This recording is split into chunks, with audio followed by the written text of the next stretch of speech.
Alright guys, how's it going? Will here from ZaltekReviews.com.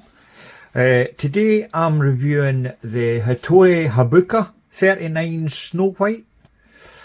It's like a sporty kind of slash dress watch I'm putting it under. I seen these just by chance a few weeks ago on Noman Watches. I think I was scrolling through Instagram or Facebook or something, and the advert came up and I looked at it and I thought, that looks nice. So I clicked on it and I seen the price and I thought, I'm having that. Buy now. I think it was about a week, maybe 8 days later, it turned up, and I've got to say I'm mega impressed by it given the price. Anyway, play the intro.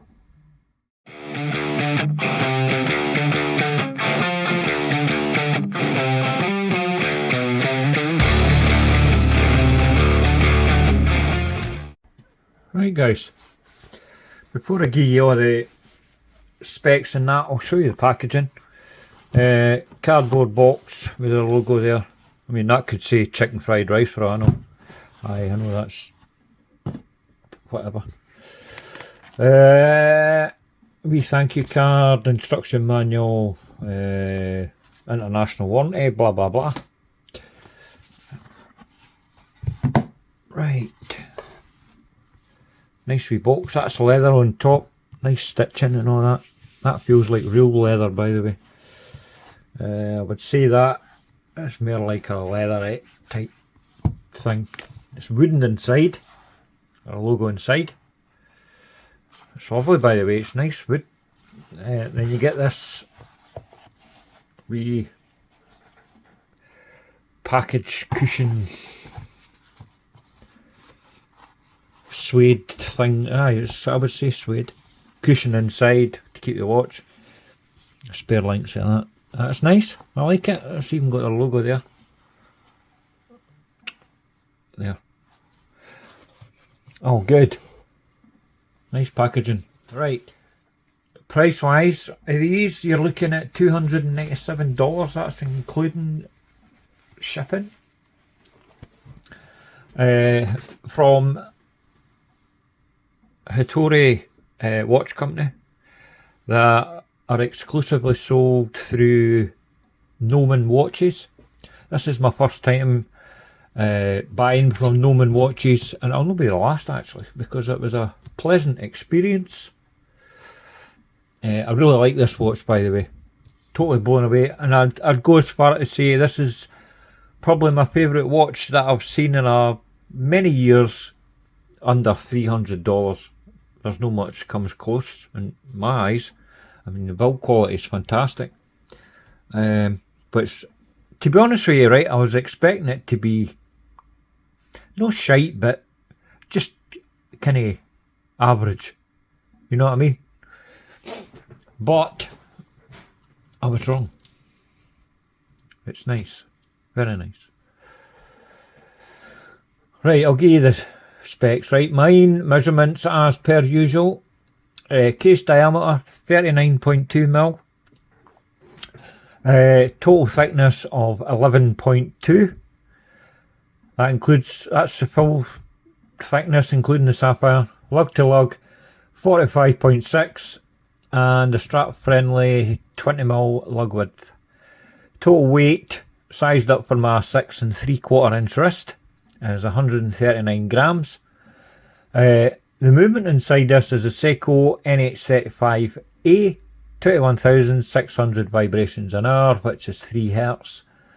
24 joules hackable self-winding with a 41-hour power reserve. Wouldn't mind a quid for every time that I've said that or typed it. It's also got it's not fully custom, but it looks like a blued rotor. I'll show you that in a bit anyway. Case.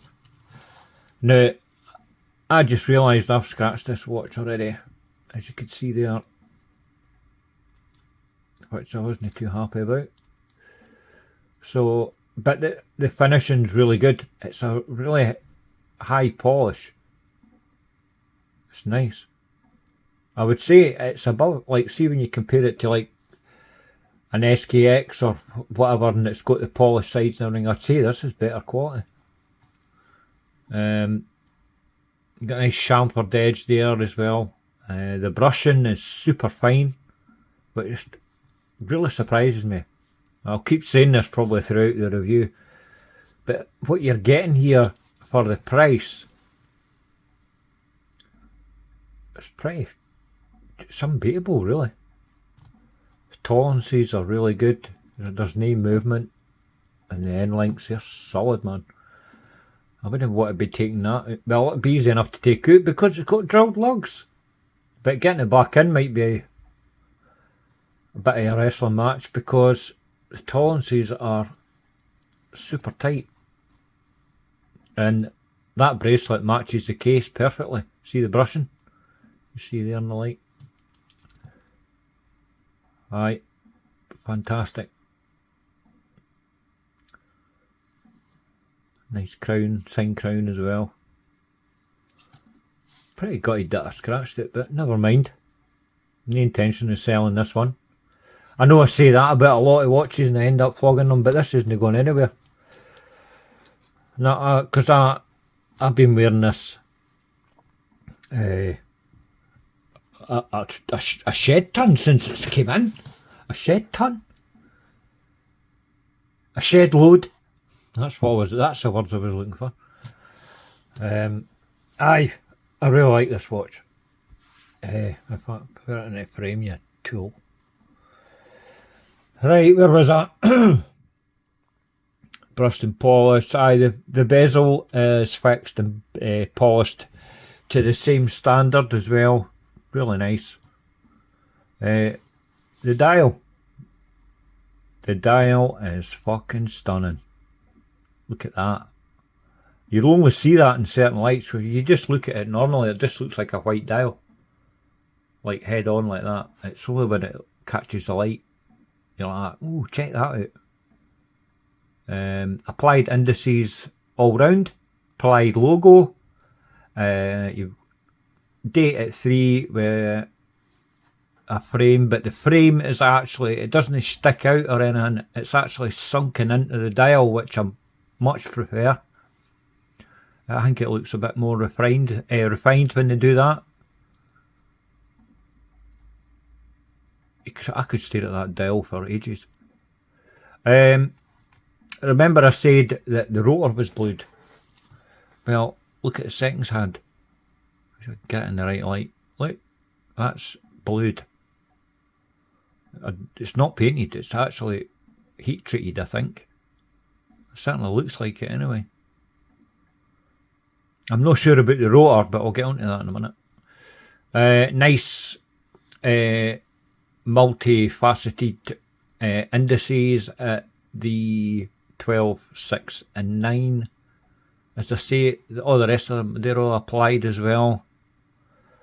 But the way this thing catches the light, especially with the indices and that. There's no loom in this, by the way. No loom whatsoever. But I knew that anyway when I ordered it. But, I mean, look at that there at 12.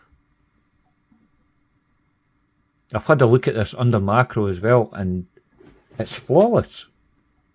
And this is a watch under $300. Aye, it's really, really nice. Dauphine hands. And they catch the light. Sometimes they look black on one side and chrome on the, well, silver on the other side. It's a wee bit of a light show, really. See, when you look at it closely and you capture all the wee details and everything, it's lovely. Really nice.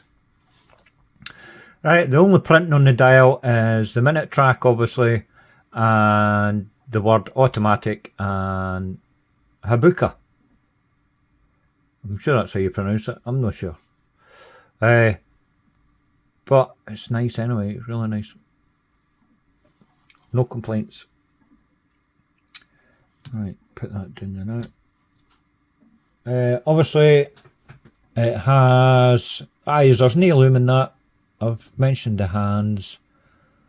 The bracelet, it's brushed and polished. Now, polished sides, obviously to match the sides of the case and that. Nice fine brushing along the top. It's wee chamfered edges everywhere. It's extremely comfy on wrist. It's signed there with a bit there on the fold over, fully milled. One of my favourite clasps. This is probably the best clasp that you could get for a watch of, say, under, well, for this price point anyway, definitely. This is probably my favourite clasp. Plenty micro adjust, 6 holes there. Really nicely done. And as I say, it's signed there on that fold over bit. The only thing I think they could have done or added is, see the chamfered edge along the top of the clasp. They could have polished that just so it had a more continuous flow with the polishing on the watch head and the bracelet on the sides. They could have just polished that wee bit there and it would have just flowed nicely. Anyway, but I'm just nitpicking because it's no biggie. Right, case back. As you can see, there's the rotor. It's a standard rotor, but I'm glad that they went with that. I don't know if that's heat treated or not, but it certainly looks the part. And then you've got, obviously, exhibition display, as you can see. Various specs around the edge, just the basic, you know, usual. Automatic, the company name and all that bump.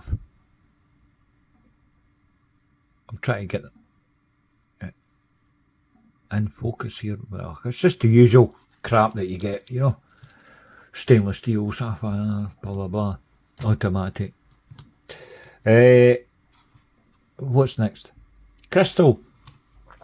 Flat sapphire crystal. I never got any indication that the back is sapphire as well. I doubt it. Just given the price of the watch. So, I mean, if it is sapphire, I've not got one of the blooming testers that other reviewers have got. But it's definitely sapphire on the front, which is good, and it's flat, which helps with the overall thickness. Now that's, I don't think I've reviewed any watch that is as thin as this that's got a Seiko NH35 inside. So, well done. Just over 11mm. That's fantastic. Like that. There's no loom. Did I say that already? I keep going to say that. Did I say that already? Because this is my second attempt at doing this main part of the video. The first part I was just waffling on a lot of shite, and it wasn't until I took a step back and I'm like, what the fuck am I talking about, man? So I deleted it. And I thought, I'll just start again. Right, the case back, as I say, exhibition display, and it's screw down. The watch has got 100 metres of water resistance, which is perfect for this style of watch. There's plenty of AR coating on it as well. I've never had any issues. You might get the wee bit of bounce back there because it's flat. But seeing day-to-day general use, it's bang on. I'm not sure how many layers I've put on or anything, but no issues with it at all, because when I'm looking at it, all I'm getting is the blooming light show for the indices and that dial, that textured dial. It's lovely. Now, see, on paper, I would normally think that this watch isn't for me. Mainly because it's relatively cheap. Didn't call me a watch snob, because I'm definitely no, because I less expensive watches. It takes, I think the most expensive watch I've bought myself personally is the Oris Aquis with the 400 caliber. I mean, that was over £2,000. That's the most expensive watch I've bought, and funnily enough, I hated it. Didn't like it at all. I didn't like the way it wore on wrist and all the rest of the crap. This cost $300. It's automatic, and it's fantastic. I really can't. I'm struggling to find any issues with it. For what it is, it's just been done extremely well. The build quality is superb. I mean, I've had watches that have cost double, triple this, and the build quality's not been as good as this. Even the finishing. So, Hitori Watch Company, they certainly know what they're doing. And this happens to be, I mean, I would have liked Loom, of course, because I'm a bit of a Loom junkie, but I knew straight off the bat that they just didn't have any Loom. And it doesn't bother me, which is really surprising. Right, what else have I missed? The crown. Perfectly proportioned for this size of watch, 6mm.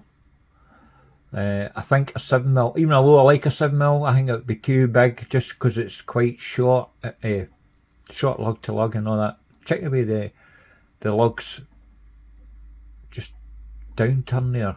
I mean, I'll show you a wrist shot and you'll see what I mean, how well this wears.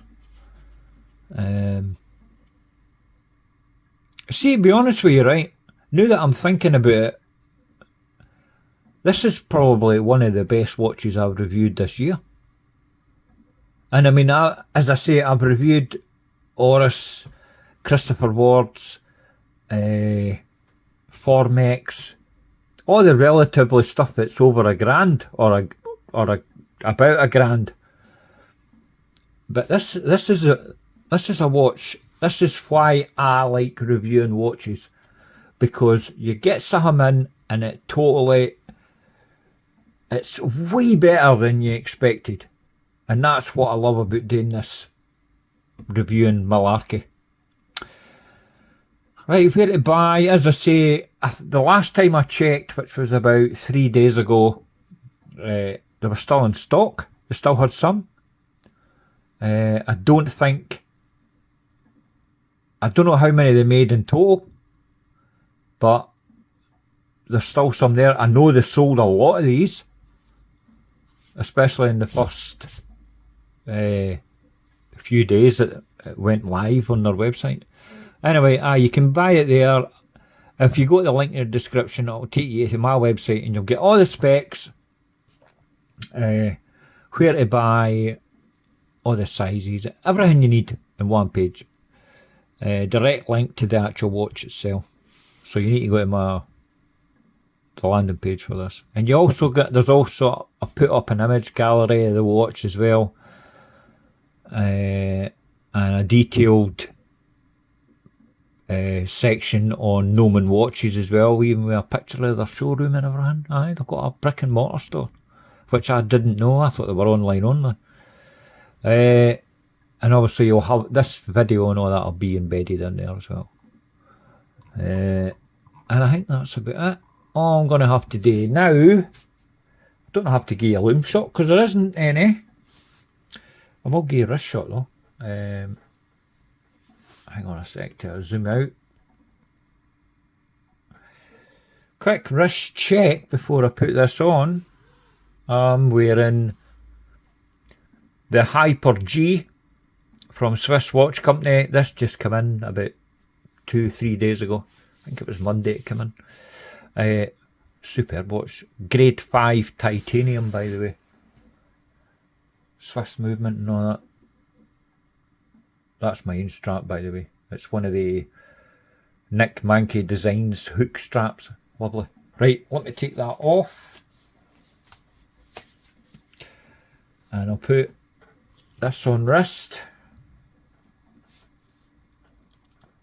You'll see what it's like on my 6 3/4 inch wrist. There you go. Perfect size for my wrist. 38mm. Now that doesn't mean to say I'm going to get a 38mm diver, because it doesn't work like that, as you know.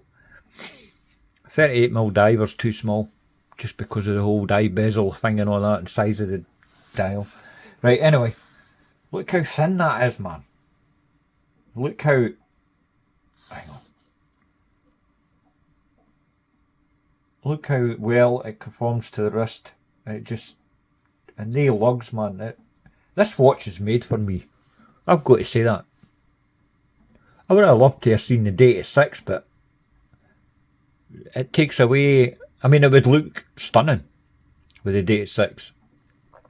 But this is more a kind of nod to Grand Seiko and the Seiko Sarb line.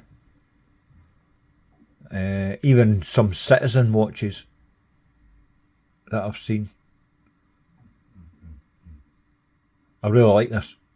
And this one is cheaper than a lot of them. And this is my favourite. I love that dial, man. See, especially when you're in natural light outside and you just look at your watch and you go, oh, check that out. Then the light starts bouncing off the indices and the hands and everything. You're like, I love this watch. I ever said that to the missus the other day. So I did. Anyway, I think I've waffled on for long enough. How long am I in? 20 minutes, fuck's sake.